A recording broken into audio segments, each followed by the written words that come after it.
किसी गांव में एक साधु रहता था।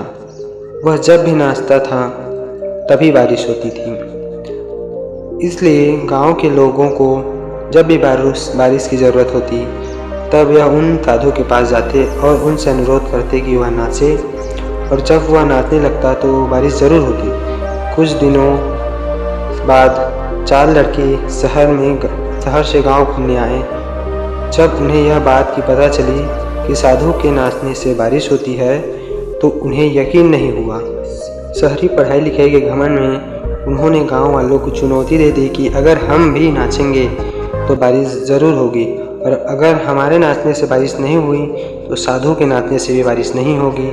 अगले दिन सुबह सुबह गांव वालों ने उन चारों लड़कों को लेकर साधु की कुटिया में पहुँचे। वहाँ गांव वालों ने साधु की सारी बात बताई। फिर उन लड़कों को नाचने के लिए कहा। लड़के नाचने के लिए शुरू हुए। आधा घंटा बीत गया। फिर पहला लड़का थक गया और बैठ गया। कुछ देर बाद दूसरे लड़के से भी नाचना शुरू किया और 1 घंटा बीतने पर वह भी थक कर बैठ गया। बाकी दोनों लड़के ने भी ऐसा ही किया, पर बारिश नहीं हुई। अब साधु की बारी थी। उसने नाचना शुरू किया। 1 घंटा बीत गया पर बारिश नहीं हुई।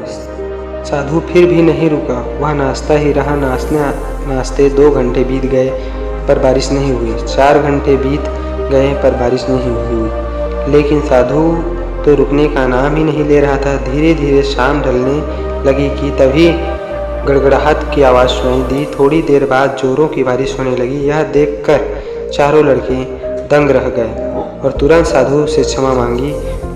फिर चारों लड़कों ने साधु से पूछा, बाबा भला ऐसा क्यों कि हमारे नाचने से बारिश नहीं हुई और आपके नाचने से बारिश हो गई?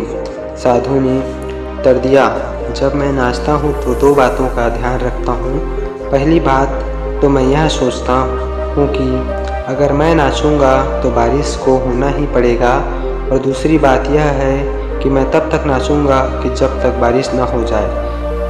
सफलता पाने वाले में भी यही गुण विद्यमान होती है।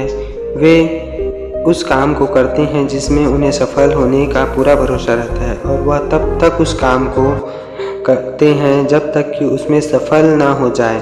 इसलिए अगर हमें सफलता हासिल करनी है तो इस साधु की तरह हमें अपने लक्ष्य को प्राप्त करना होगा। धन्यवाद।